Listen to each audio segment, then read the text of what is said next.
ಸ್ನೇಹಿತರೆ ನಮಸ್ಕಾರ. Big boss ಈ ಕಾರ್ಯಕ್ರಮ ಇದೆಯಲ್ಲ, ಇದೊಂಥರ ವಿಶೇಷವಾದಂಥ ಕಾರ್ಯಕ್ರಮ. ಇಲ್ಲಿ ಒಬ್ಬೊಬ್ಬ ಸ್ಪರ್ಧಿಗೆ ಯಾವಾಗ ಎಲ್ಲಿ ಬೇಕಾದರೂ ಒಂದು ಟರ್ನಿಂಗ್ ಪಾಯಿಂಟ್ ಅಂತೇಳಿ ಸಿಗ್ಬೋದು. ಯಾವಾಗ ಬೇಕಾದರೂ ಆತನ ಆಟದ ಶೈಲಿಯ ಬದಲಾಗಿ ಹೋಗ್ಬೋದು.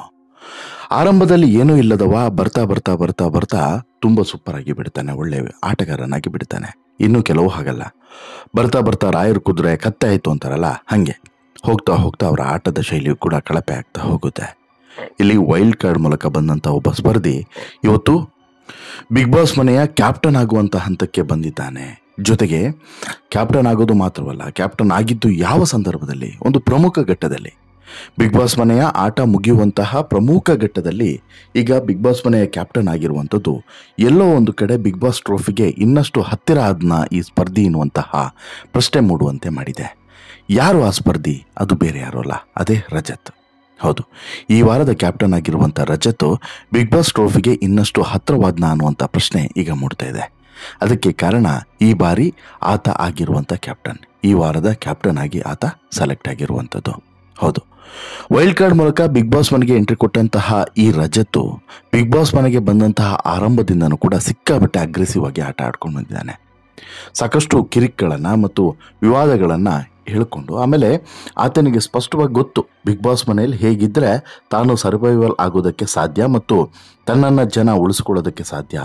ಜನರು ಉಳಿಸ್ಕೊಳ್ತಾರೋ ಇಲ್ವೋ, ಚಾನಲ್ನವ್ರು ನನ್ನನ್ನು ಉಳಿಸ್ಕೊಳ್ತಾರೆ ಅನ್ನೋದು ಆತನಿಗೆ ಗೊತ್ತು.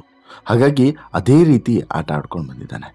ಮೊದಲನೇದಿಂದನೂ ಕೂಡ ತುಂಬ ರಫ್ ಆ್ಯಂಡ್ ಟಫ್ ಆಗಿ ನಡೆದುಕೊಂಡು ಬಂದಿರುವಂತಹ ರಜತ್ ಅಲ್ಲಿಡ್ರ ಅಲ್ಲೇ ಬಹುಮಾನ ಅನ್ನೋ ರೀತಿಯಲ್ಲಿ ಕೊಡ್ತಾ ಬಂದಿದ್ದಾನೆ.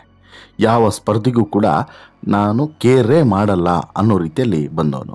ಹಂತವಾಗಿ ಬಿಗ್ ಬಾಸ್ ಮನೆಯ ಆಟಗಾರರು ಈತನನ್ನು ಫೋಕಸ್ ಮಾಡೋದು ಬಿಟ್ಕೊಂಡು ತಮ್ಮ ನಡುವೆನೆ, ಅಂದರೆ ಆರಂಭದಿಂದ ಇದ್ರಲ್ಲ ಅವರೆಲ್ಲರೂ ಕೂಡ ತಮ್ಮ ನಡುವೆನೆ ಕಿತ್ತಾಡೋದಕ್ಕೆ ಕಚ್ಚಾಡೋದಕ್ಕೆ ಶುರು ಮಾಡಿದಂಥ ಪರಿಣಾಮ ಇವತ್ತು ವೈಲ್ಡ್ ಕಾರ್ಡ್ ಎಂಟ್ರಿ ಮೂಲಕ ಒಳಗಡೆ ಬಂದಂತಹ ಈ ಸ್ಪರ್ಧಿ ಕ್ಯಾಪ್ಟನ್ ಆಗುವಂಥ ಹಂತಕ್ಕೆ ಹೋಗುವಂತಹ ಒಂದು ಪರಿಸ್ಥಿತಿ ನಿರ್ಮಾಣ ಆಯಿತು. ಇದು ಈತನನ್ನು ಟ್ರೋಫಿಯ ಹತ್ತಿರಕ್ಕೆ ಕರ್ಕೊಂಡು ಹೋಗಿ ನಿಲ್ಲಿಸ್ತಿದೆ ಅನ್ನೋದನ್ನು ಕೂಡ ನೀವು ಯಾರೂ ಕೂಡ ಮರಿಬಾರದು. ಹೌದು, ಬಿಗ್ ಬಾಸ್ ಸೀಸನ್ನು 11 ಆಲ್ಮೋಸ್ಟ್ ಅಲ್ಲಿ ಕೊನೆ ಹಂತಕ್ಕೆ ಬರ್ತಾ ಇದೆ. ಯಾರಿಗೆ ಬಿಗ್ ಬಾಸ್ ಟ್ರೋಫಿ ಅನ್ನುವಂತಹ ಒಂದು ಕುತೂಹಲ ಸಹಜವಾಗಿ ಇದೆ. ಟ್ರೋಫಿ ಹಿಡಿಯುವಂಥ ಅವಕಾಶ ಯಾರಿಗೆ ಸಿಗಲಿದೆ ಅನ್ನೋದು ಸದ್ಯಕ್ಕಿರುವಂಥ ಕುತೂಹಲ. ಈ ಸೀಸನ್ನಲ್ಲಿ ರಜತ್ ಸ್ಟ್ರಾಂಗ್ ಸ್ಪರ್ಧಿಯಾಗಿ ಈಗ ಹೊರಹೊಮ್ಮಿದ್ದಾನೆ. 50 ದಿನಗಳ ಕಳೆದ ಬಳಿಕ ಬಿಗ್ ಬಾಸ್ ಮನೆಗೆ ವೈಲ್ಡ್ ಕಾರ್ಡ್ ಮೂಲಕ ಎಂಟ್ರಿಯನ್ನು ಕೊಟ್ಟಂತಹ ಈ ರಜತ್ 100 ದಿನಗಳ ಸಮೀಪಕ್ಕೆ ಈಗ ಬಂದಿದ್ದಾನೆ. ಈ 100ನೇ ದಿನದ ಸಮೀಪದಲ್ಲಿ ರಜತ್ ಈ ವಾರದ ಕ್ಯಾಪ್ಟನ್ ಆಗಿರೋದು ಇನ್ನಷ್ಟು ಸ್ಟ್ರಾಂಗ್ ಆತ ಅನ್ನೋದನ್ನು ತೋರಿಸಿಕೊಟ್ಟಿದೆ. ಜೊತೆಗೆ ಆತನಿಗೆ ಒಂದು ಒಳ್ಳೆ ಅವಕಾಶವೇ ಸಿಕ್ಕಿದೆ ಅನ್ನೋದು ಕೂಡ ಸ್ಪಷ್ಟವಾಗಿ ಈಗ ಗೊತ್ತಾಗ್ತಿದೆ. ಕ್ಯಾಪ್ಟನ್ ಆದಂಥ ಸಂದರ್ಭದಲ್ಲೇ ರಜತ್ಗೆ ಕಿಚ್ಚ ಸುದೀಪ್ ಕಡೆಯಿಂದ ಪತ್ರ ಕೂಡ ಬಂದಿದೆ. ನಾಯಕನಿಗೂ ಖಳನಾಯಕನಿಗೂ ಏನು ವ್ಯತ್ಯಾಸ ಇಷ್ಟೇ ಅಂತ ಹೇಳಿ ಇಲ್ಲಿ ಒಂದು ಸ್ಪಷ್ಟವಾದಂಥ ಲೈನ್ನಲ್ಲಿ ಹೇಳ್ತಾರೆ. ಒಬ್ಬನಿಗೆ ಕೋಪ ಜಾಸ್ತಿ, ಇನ್ನೊಬ್ಬನಿಗೆ ತಾಳ್ಮೆ ಜಾಸ್ತಿ. ನೀವು ನಾಯಕನ ಅಥವಾ ಖಳನಾಯಕನ ಅನ್ನುವಂಥ ಪ್ರಶ್ನೆಯನ್ನು ಸುದೀಪ್ ಆ ಪತ್ರದಲ್ಲಿ ರಜತ್ಗೆ ಕಿವಿ ಮಾತಿನ ರೂಪದಲ್ಲಿ ತಿಳಿಸಿದ್ದಾರೆ. ಅಂದರೆ ರಜತ್ಗೆ ತಾಳ್ಮೆ ಕಡಿಮೆ ಇದೆ ಅನ್ನೋದನ್ನು ಇಂಡೈರೆಕ್ಟ್ಲಿ ಹೇಳಿದ್ದಾರೆ. ನಾಯಕನಾಗಬೇಕು ಅಂತ ಹೇಳಿದ್ರೆ ಇಲ್ಲಿ ನೀವು ತಾಳ್ಮೆಯನ್ನು ಬೆಳೆಸ್ಕೊಳ್ಬೇಕು. ಖಳನಾಯಕನಾಗಬೇಕು ಅಂತ ಹೇಳಿದ್ರೆ ಇಲ್ಲಿ ಯಾವ ರೀತಿ ನೀವು ಇರಬೇಕು ಅನ್ನೋದನ್ನು ನೀವೇ ಯೋಚನೆ ಮಾಡಿ ಅನ್ನೋದನ್ನು ರಜತ್ಗೆ ಹೇಳಿದ್ದಾರೆ. ಆದರೆ ಕ್ಯಾಪ್ಟನ್ ಆಗಿರುವಂಥ ಹಂತದಲ್ಲಿ ರಜತ್ಗೆ ಸಿಕ್ಕಿರುವಂಥದ್ದು ಇದು ವಿಶೇಷ. ಯಾವುದು ಪತ್ರ ಸಿಕ್ಕಿರುವಂಥದ್ದು ವಿಶೇಷ. ಎರಡನೇದು, ರಜತ್ಗೆ ತನ್ನ ಅಗ್ರೆಸಿವನ್ನು ಕಂಟ್ರೋಲ್ ಮಾಡುವಂತಹ ಯಾವ ತಂತ್ರಗಾರಿಕೆಯೂ ಕೂಡ ಗೊತ್ತಿಲ್ಲ ಅನ್ನೋದನ್ನು ನೀವು ಅರ್ಥ ಮಾಡ್ಕೊಳ್ಬೇಕು. ಯಾರಾದರೂ ಟ್ರಿಗರ್ ಮಾಡಿದ್ರೆ ಇಮ್ಮಿಡಿಯೇಟ್ಲಿ ಅದಕ್ಕೆ ರಿಯಾಕ್ಟ್ ಮಾಡುವಂತಹ ಸ್ವಭಾವ ರಜತ್ಗೆ ಇವತ್ತು ನಿನ್ನೆ ಅಲ್ಲ, ಆರಂಭದಿಂದನೂ ಕೂಡ ಇದೆ. ಅದು ಬಹುಶಃ ಎಷ್ಟೇ ಹಿಡಿದುಕಿಟ್ಟುಕೊಳ್ಳುವಂಥ ಪ್ರಯತ್ನವನ್ನು ಮಾಡಿದ್ರೂ ಕೂಡ ಅದು ಸಕ್ಸಸ್ ಆಗೋದಿಲ್ಲ. ಅದು ಸತ್ಯ ಕೂಡ. ಅದನ್ನೇ ಬಿಗ್ ಬಾಸ್ ಅನ್ನೋದಲ್ವಾ. ರಜತ್ ಬಿಗ್ ಬಾಸ್ ಮನೆಗೆ ಬಂದ ಆರಂಭದಲ್ಲಿ ತುಂಬ ವೈಲ್ಡ್ ಆಗಿ ನಡೆದುಕೊಳ್ತಿದ್ದ. ಗೋಲ್ಡ್ ಸುರೇಶ್ಗೆ ಅವ್ಯಾಚ್ಯ ಪದಗಳನ್ನು ನಿಂದಿಸಿದ್ದ. ಅಲ್ಲದೆ ಧನ್ರಾಜ್ ಮೇಲೆ ಕೈ ಮಾಡೋದಕ್ಕೂ ಕೂಡ ಮುಂದಾಗಿದ್ದ. ಚೈತ್ರ ಅವರನ್ನು ಕಂಡ್ರೆ ರಜತ್ ಇವತ್ತಿಗೂ ಕೂಡ ಉರಿದುರಿದು ಬೀಳ್ತಾ ಇದ್ದಾನೆ. ಒಂದು ಟಾಸ್ಕ್ ರದ್ದಾಗುವಂತೆ ನಡೆದುಕೊಂಡಿದ್ದ ಕೂಡ.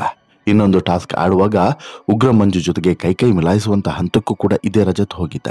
ಆದರೆ ದಿನದಿಂದ ದಿನಕ್ಕೆ ಆತ ಸುಧಾರಿಸ್ಕೊಳ್ತಾನೆ ಎನ್ನುವಂಥ ನಂಬಿಕೆ ಬಿಗ್ ಬಾಸನ್ನು ನೋಡುವಂಥ ವೀಕ್ಷಕರದ್ದೋ ಅಥವಾ ಬಿಗ್ ಬಾಸ್ ಟೀಮ್ನದ್ದೋ ಗೊತ್ತಿಲ್ಲ. ಆತನನ್ನು ಉಳಿಸ್ಕೊಂಡು ಹೋಗ್ತಾನೆ ಇದ್ದಾರೆ. ಶೀಘ್ರದಲ್ಲೇ ಬಿಗ್ ಬಾಸ್ ಫಿನಾಲೆ ಕೂಡ ಬರ್ತಾ ಇದೆ. ಈಗ ರಜತ್, ಚೈತ್ರ ಕುಂದಾಪುರ, ಧನ್ರಾಜ್, ಹನುಮಂತ, ಉಗ್ರ ಮಂಜು, ಗೌತಮಿ, ತ್ರಿವಿಕ್ರಮ್, ಭವ್ಯಗೌಡ, ಮೋಕ್ಷಿತಾ, ಬಿಗ್ ಬಾಸ್ ಮನೆಯಲ್ಲಿ ಉಳಿದುಕೊಂಡಿರುವಂಥ 9 ಜನ ಸ್ಪರ್ಧಿಗಳು ಒಂದೊಂದು ಆಯಾಮದಿಂದ ಒಬ್ಬೊಬ್ಬರು ಸ್ಟ್ರಾಂಗ್ ಸ್ಪರ್ಧಿ ಅಂತೇಳಿ ಅನ್ಸ್ಕೊಂಡಿದ್ದಾರೆ. ಅಂತಿಮವಾಗಿ ಯಾರ ಕೈಗೆ ಬಿಗ್ ಬಾಸ್ ಟ್ರೋಫಿ ಸಿಗಲಿದೆ ಅನ್ನೋದು ಕೆಲವೇ ದಿನಗಳಲ್ಲಿ ಗೊತ್ತಾಗುತ್ತೆ. ಆದರೆ ಈ ಟ್ರೋಫಿಗೆ ಈತ ಹತ್ತಿರವಾಗಿದ್ದಾನೆ ಅನ್ನೋದು ಮಾತ್ರ ಕಟು ವಾಸ್ತವ. ಯಾಕೆ ಅಂತ ಹೇಳಿದ್ರೆ ಈಗ ರಜತ್ ಕ್ಯಾಪ್ಟನ್ ಆಗಿರುವಂಥದ್ದು 15ನೇ ವಾರಕ್ಕೆ.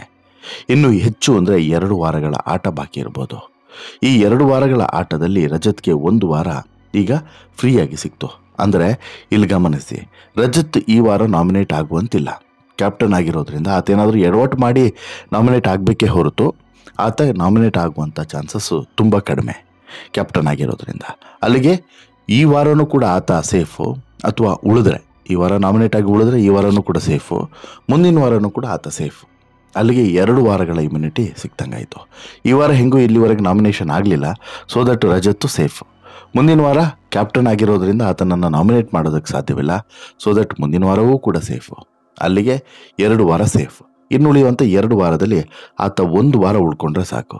ಮತ್ತೊಂದು ವಾರದಲ್ಲಿ ಫಿನಾಲೆಯಲ್ಲಿ ಆತ ಆರಾಮಾಗಿ ಹೋಗಿ ಆ ಒಬ್ಬ ಫೈನಲಿಸ್ಟ್ ಆಗಿ ಆಡಬಹುದು. ಅಸಲಿಗೆ ಈ ರಜತ್ ಕಿಶನ್ಗೆ ಈ ಆರಂಭದಿಂದನೂ ಕೂಡ ಬಿಗ್ ಬಾಸ್ ಮನೆಗೆ ಬಂದಂಥ ಆರಂಭದಿಂದನೂ ಕೂಡ ಒಂದು ಆಸೆ ಇತ್ತು. ಏನದು? ಬಿಗ್ ಬಾಸ್ ಮನೆ ಕ್ಯಾಪ್ಟನ್ ನಾನು ಆಗಬೇಕು ಅನ್ನುವಂಥದ್ದು. ಅದು ಕೊನೆಗೂ ಕೂಡ ಈಡೇರಿದೆ ಅಂತಲೇ ಹೇಳ್ಬೋದು. ಬಿಗ್ ಬಾಸ್ ಮನೆಯ ಸದಸ್ಯರಿಗೆ ಯಾವಾಗಲೂ ಕೂಡ ಒಂದು ಕೊರಗು ಇರ್ತದೆ, ಅದೇ ಕ್ಯಾಪ್ಟನ್ ಆಗಬೇಕು ಅನ್ನೋದು. ಆ ಕೊರಗು ರಜತ್ಗೂ ಕೂಡ ಇತ್ತು. ಈಗ ಅದು ಫುಲ್ಫಿಲ್ ಆದಂತೆ ಆಗಿದೆ. ಈ ವಾರ ಯಾವಾಗ ರಜತ್ ಪತ್ನಿ ಮತ್ತು ಮಕ್ಕಳು ಎಲ್ಲರನ್ನೂ ಕೂಡ ನೋಡಿದ್ನೋ ಆತನಿಗೊಂದು ಬೂಸ್ಟರ್ ಸಿಕ್ದಂಗೆ ಆಗಿದೆ ಬಹುಶಃ. ಆ ಖುಷಿಯಲ್ಲಿದ್ದಂಥ ರಜತ್ ತನ್ನ ಆಟದಲ್ಲಿ 100% ಕಾನ್ಸಂಟ್ರೇಟನ್ನು ಮಾಡಿ ಆತ ಕ್ಯಾಪ್ಟನ್ ಆಗಿ ಆಯ್ಕೆ ಆಗಿದ್ದಾನೆ. ಕ್ಯಾಪ್ಟನ್ ಆಗಿರೋದು ಮಾತ್ರವಲ್ಲ, ಕ್ಯಾಪ್ಟನ್ ಆದ ನಂತರ ಸಾಕಷ್ಟು ಬದಲಾವಣೆಗಳನ್ನು ತರಬೇಕು ಅನ್ನುವಂಥ ಕನಸನ್ನು ಕೂಡ ಕಂಡಿದ್ದಾನೆ. ಅಂದು ಕಳಪೆ ಅಂದರೆ ರಜತ್ ಆರಂಭ ದಿನಗಳಲ್ಲಿ ಸಿಕ್ಕಾಬಟ್ಟೆ ಅಗ್ರೆಸಿವ್ ಆಗಿದ್ದ. ಮಾತಿನಲ್ಲೂ ಕೂಡ ಸಿಕ್ಕಾಬಟ್ಟೆ ಬೈಯೋದು, ಜಗಳ ಆಡೋದು ಇದೇ ಕಾಣಿಸ್ತಿತ್ತು. ಹಿಡಿತನೇ ಇರಲಿಲ್ಲ. ಬೀಪ್ ಪದಗಳಿಂದನೇ ಆತ ಸುದ್ದಿ ಆಗ್ತಿದ್ದ. ಈ ರೀತಿ ಇದ್ದಂಥ ರಜತ್ಗೆ ಆರಂಭದ ದಿನಗಳಲ್ಲೇ ಕಳಪೆಯನ್ನು ಕೊಡಲಾಗಿತ್ತು. ಈ ಜಗಳ ಮತ್ತು ಬೈಗುಳ ಇದರ ಪರಿಣಾಮ ಬಂದ ವಾರವೇ ಕಳಪೆ ಪಟ್ಟವನ್ನು ಪಡ್ಕೊಂಡಿದ್ದ ರಜತ್ ಎಲ್ಲರ ಮೇಲೂ ಕೂಡ ಆಕ್ರೋಶವನ್ನು ವ್ಯಕ್ತಪಡಿಸಿದ್ದ. ದಿನ ಕಳೆದಂತೆ ರಜತ್ ಆಟಿಟ್ಯೂಡು ಬದಲಾವಣೆ ಆಗ್ತಾ ಹೋಗ್ತಾ ಇದೆ. ಈಗ ಕೊಂಚ ಸಾಫ್ಟ್ ಆಗಿದ್ದಾನೆ ಅಂತಲೇ ಹೇಳ್ಬೋದು. ಆದರೆ ಇವರಿಗೆ ಕ್ಯಾಪ್ಟನ್ ಪಟ್ಟ ಸಿಕ್ಕಿರೋದು, ಯಾರಿಗೆ? ರಜತ್ಗೆ ಕ್ಯಾಪ್ಟನ್ ಪಟ್ಟ ಸಿಕ್ಕಿರೋದು ಆತನ ಆಟಕ್ಕೆ ಇನ್ನಷ್ಟು ಫೋರ್ಸನ್ನು ತಂದು ಕೊಟ್ಟಿರೋದು ಮಾತ್ರ ಸುಳ್ಳಲ್ಲ ಅನ್ನೋದನ್ನು ಸ್ಪಷ್ಟವಾಗಿ ಹೇಳಬೇಕು. ಈ ಮಧ್ಯೆ ಎಲ್ಲರನ್ನೂ ಕೂಡ ವಿಶ್ವಾಸಕ್ಕೆ ತೆಗೆದುಕೊಂಡು ಈ ವಾರ ಮನೆಯನ್ನು ಮುನ್ನಡೆಸಬೇಕು ಅನ್ನೋಂಥ ನಿರ್ಧಾರವನ್ನು ಮಾಡಿದಂತಿದೆ ರಜತ್. ಹಾಗಾಗಿ ಯಾರಿಗೆ ಏನು ಕೆಲಸ ಕೊಡಬೇಕು ಅಂತ ಹೇಳಿಬಿಟ್ಟು ಆತನ ಕೇಳಿ ನಂತರ ಕೆಲಸವನ್ನು ಡಿವೈಡ್ ಮಾಡುವಂತಹ ನಿರ್ಧಾರಕ್ಕೆ ಬಂದಿದ್ದಾನೆ. ಈ ದಿನ ಪ್ರತಿಯೊಬ್ಬರು ಕೂಡ ತಮ್ಮ ಬದುಕಿನಲ್ಲಿ ನಡೆದಂತಹ ಸಿಹಿ ಅಥವಾ ಕಹಿ ಘಟನೆಯನ್ನು ಒಬ್ಬೊಬ್ಬರೇ ದಿನಕ್ಕೊಬ್ಬರಂತೆ ಹೇಳಬೇಕು ಅನ್ನುವಂತಹ ಮನವಿಯನ್ನು ಕೂಡ ಮಾಡ್ಕೊಂಡಿದ್ದಾನೆ. ಇದಕ್ಕೆ ಎಲ್ಲರೂ ಕೂಡ ಓಕೆ ಅಂತಲೇ ಪಾಸಿಟಿವ್ ಆಗಿ ರೆಸ್ಪಾನ್ಸನ್ನು ಮಾಡಿದ್ದಾನೆ. ಸದ್ಯ ರಜತ್ಗೊಂದಷ್ಟು ಕನಸುಗಳಿದ್ದಾವೆ. ತನ್ನ ಮೇಲಿರುವಂಥ ಕೆಟ್ಟ ಇಮೇಜನ್ನು ಕ್ಲಿಯರ್ ಮಾಡ್ಕೊಳ್ಬೇಕು ಅನ್ನುವಂಥ ಹಪಾಪಿಯೂ ಕೂಡ ಇದೆ. ಜೊತೆಗೆ ಬಿಗ್ ಬಾಸ್ ಫೈನಲ್ನಲ್ಲಿ ತಾನೂ ಕೂಡ ಇರಬೇಕು ಅನ್ನುವಂತಹ ಕನಸು ಕೂಡ ಇದೆ. ಆದರೆ ಬಿಗ್ ಬಾಸ್ನ ಇತಿಹಾಸದಲ್ಲಿ ವೈಲ್ಡ್ ಕಾರ್ಡ್ ಮೂಲಕ ಬಂದಂಥ ಸ್ಪರ್ಧಿಗೆ ಈ ರೀತಿಯಾದಂಥ ಅವಕಾಶ ಇದುವರೆಗೆ ಸಿಕ್ಕಿರಲಿಲ್ಲ. ಬಟ್ ಈ ಬಾರಿ ಸಿಗುತ್ತೋ ಇಲ್ವೋ ಅನ್ನೋಂಥ ಪ್ರಶ್ನೆಯೂ ಕೂಡ ಇದೆ. ಒಂದು. ಎರಡನೇದು, ಇಲ್ಲಿ ಬಿಗ್ ಬಾಸ್ ಮನೆಯಲ್ಲಿ ರಜತನ್ನು ಟ್ರಿಗರ್ ಮಾಡೋದು ದೊಡ್ಡ ವಿಚಾರ ಅಲ್ಲ. ಚಿಕ್ಕ ವಿಚಾರಕ್ಕೆ ಈತನನ್ನು ಟ್ರಿಗರ್ ಮಾಡಿ ಬಿಡ್ಬೋದು. ಆ ರೀತಿ ಟ್ರಿಗರ್ ಆದರೂ ಕೂಡ ರಜತ್ ಮತ್ತೆ ರೊಚ್ಚಿಗೆದ್ದ ಅಂತ ಹೇಳಿದ್ರೆ ಮತ್ತೊಂದು ಏನಾದರೂ ಒಂದು ಅವಘಡ ಆಗುತ್ತೆ. ಆಗ ಒಂದು ನಾಮಿನೇಟ್ ಆಗ್ಬೋದು ಅಥವಾ ಬಿಗ್ ಬಾಸ್ ಮನೆಯಿಂದ ನೇರವಾಗಿ ಮನೆಗೆ ಹೋಗ್ಬೋದು. ಅಂಥ ಸಿಚುವೇಶನ್ಸ್ ಕೂಡ ಇದೆ. ಮೂರನೇದು, ರಜತ್ ಇಲ್ಲಿ ಬೇರೆ ಬೇರೆ ಸ್ಪರ್ಧಿಗಳಿಗೆ ಕಂಪೇರ್ ಮಾಡಿದ್ರೆ, ಅಂದರೆ ಇನ್ನುಳಿದಂಥ ಸ್ಪರ್ಧಿಗಳಿಗೆ ಕಂಪೇರ್ ಮಾಡಿದರೆ ಎಲ್ಲೋ ಒಂದು ಕಡೆ ಫಿಸಿಕಲ್ ಟಾಸ್ಕ್ನಲ್ಲಿ ಟಾಪೇ, ಬಟ್ ಮೆಂಟಲಿ ಅಥವಾ ಚಾಣಕ್ಯತನದಲ್ಲಿ ಆ ಮಟ್ಟಿನ ಟಾಪ್ ಅಲ್ಲ. ಆಮೇಲೆ ಅಷ್ಟು ತಲೆ ಓಡಿಸುವಂತಹ ಚಾಣಕ್ಯತೆಯನ್ನು ಆತ ಹೊಂದಿಲ್ಲ ಅನ್ನೋದನ್ನು ಗಮನಿಸಬೇಕು.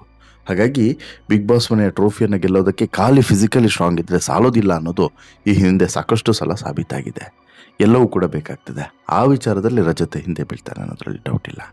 ಹೀಗಾಗಿ ಈಗ ಸದ್ಯಕ್ಕಂತೂ ಭಾರಿ ಕುತೂಹಲ ಇದೆ, ಏನಾಗುತ್ತೆ, ರಜತ್ ಮುಂದಿನ ಪಯಣ ಹೇಗಿರುತ್ತೆ ಅನ್ನುವಂಥದ್ದು. ಇದರ ಬಗ್ಗೆ ನಿಮಗೇನು ಅನಿಸುತ್ತೆ? ದಯವಿಟ್ಟು ನಿಮ್ಮ ಅಭಿಪ್ರಾಯವನ್ನು ಕಮೆಂಟ್ ಮಾಡಿ ತಿಳಿಸಿ. ರಜತ್ ಲಕ್ಕಿ ಅಂತೇಳಿ ನಿಮಗೂ ಕೂಡ ಅನಿಸುತ್ತಾ? ಯಾಕಂತ ಹೇಳಿದ್ರೆ ಪ್ರಮುಖ ಘಟ್ಟದಲ್ಲಿ ಕ್ಯಾಪ್ಟನ್ ಆಗಿರೋದು ಅಷ್ಟು ಈಸಿ ಅಲ್ಲ. ಆ ವಿಚಾರದಲ್ಲಿ ತುಂಬ ಲಕ್ಕಿ. ಕೊನೆಗೆ ಆತನೇ ಫೈನಲ್ವರೆಗೆ ಹೋಗಿ ಟ್ರೋಫಿ ಏನಾದರೂ ಪಡೆದು ಬಿಡಬಹುದು ಅಂತೇಳಿ ಅನಿಸುತ್ತಾ? ದಯವಿಟ್ಟು ನಿಮ್ಮ ಅಭಿಪ್ರಾಯವನ್ನು ಕಮೆಂಟ್ ಮಾಡಿ ತಿಳಿಸಿ. ಜೊತೆಗೆ ಈ ಸ್ಟೋರಿ ಇಷ್ಟ ಆಯಿತು ಅಂತ ಹೇಳಿದ್ರೆ ಲೈಕ್ ಮಾಡಿ, ಶೇರ್ ಮಾಡಿ, ಚಾನಲ್ಗೆ ಸಬ್ಸ್ಕ್ರೈಬ್ ಆಗೋದನ್ನು ಮರಿಬೇಡಿ. ಧನ್ಯವಾದ.